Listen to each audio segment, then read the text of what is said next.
नई कहानी। लाल कमरा। पहले कभी भी वैसी बरसात नहीं हुई थी। वो एक सफेद घर था। हाँ, मुझे याद है। लेकिन ये आसान नहीं है कहना कि मैंने उस रात को उस कमरे में क्या किया। वो कमरा सुर्ख खून से पूरी तरह से लाल हो गया था। एक बूढ़े भिक्षु ने मुझे एक बार कहा था उस कमरे में मत जाना, लेकिन मैंने भिक्षु की बात नहीं मानी थी। और अब मैं उस काम के लिए ग्लानि महसूस कर रहा हूँ जो मैंने उस रात को उस कमरे में किया था। कुछ देर तक शांति छाई रही, लेकिन फिर डॉक्टर ने और भी सुनने की कोशिश करते हुए उत्तेजित स्वर में कहा, वास्तव में वहां क्या हुआ था?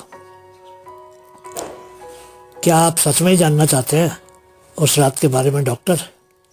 खैर, आपको विश्वास तो नहीं होगा।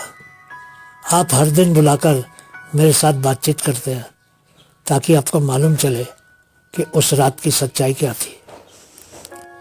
मैं अपनी पत्नी से बहुत प्यार करता था।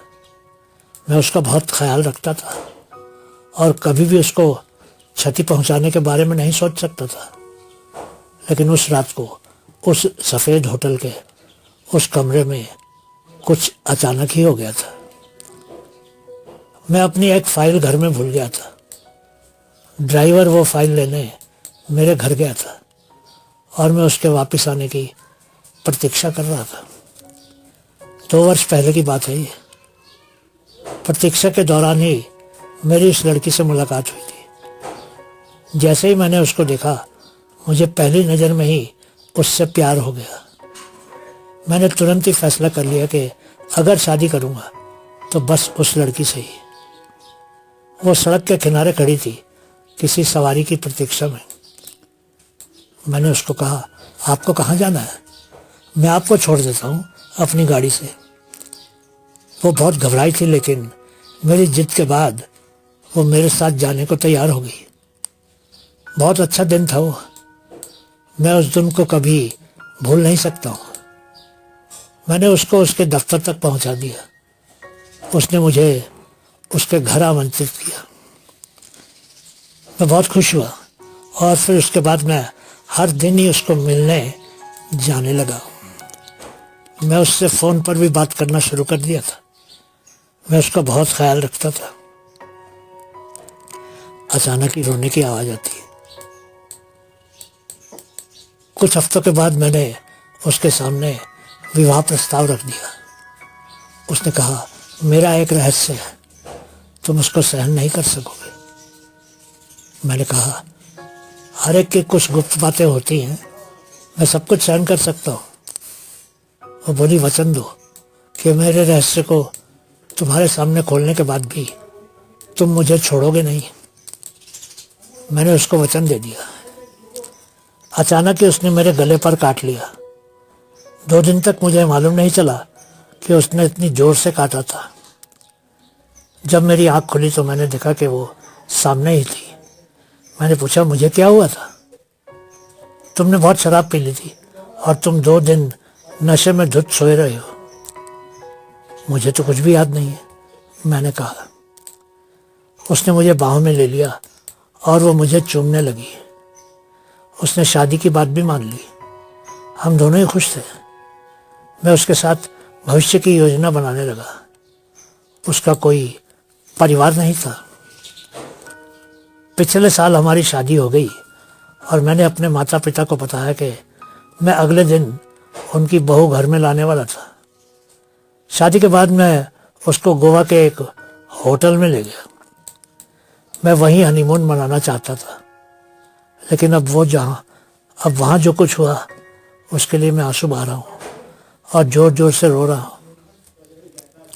जैसे ही मैं होटल के उस कमरे में दाखिल हुआ, वो आगे आई और उसने मुझे जगह जगह काटना शुरू कर दिया। मैंने उसके 4 लंबे दांत देखे जो पहले कभी मुंह से बाहर नहीं दिखे थे। मैंने उसको धक्का देने की कोशिश की। तभी मुझे मेज पर पड़ा हुआ एक चाकू मिल गया। मैंने उसको उस चाकू से ही मौत की नींद सुला दिया। मैंने जिस तरह से उसको इस दुनिया से हमेशा के लिए दूर भेज दिया था वो मैं यहाँ बयान नहीं कर सकता हूँ, लेकिन उस होटल का वो कमरा लाल हो गया था। बाद में वो लाल कमरा ही कहलाने लगा। मैं खिड़की से कूदकर बाहर भाग गया और फिर कभी गोवा वापस नहीं गया। कुछ दिन घर पर रहकर मैं हिमाचल के एक मंदिर में जाकर रहने लगा, जहाँ मैंने एक बौद्ध भिक्षु को गुरु बना लिया और जिनको अब मेरी पूरी बात मालूम है। अब कई वर्ष हो गया, लेकिन वो लाल कमरा आज भी मुझे सपने में दिखता है और मैं घबराकर नींद से जाग जाता हूँ।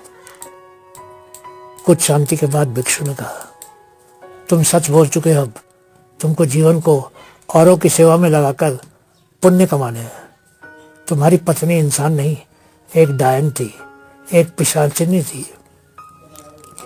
तुम पर कोई इल्जाम नहीं है, क्योंकि उस लाल कमरे में पुलिस को कुछ भी नहीं मिला था, सिर्फ लाल दीवारों के। एक डायन को मारकर तुमने पुण्य कमाया है। तुम अपराधी नहीं हो, हालांकि तुम खुद को हत्यारा मानते हो।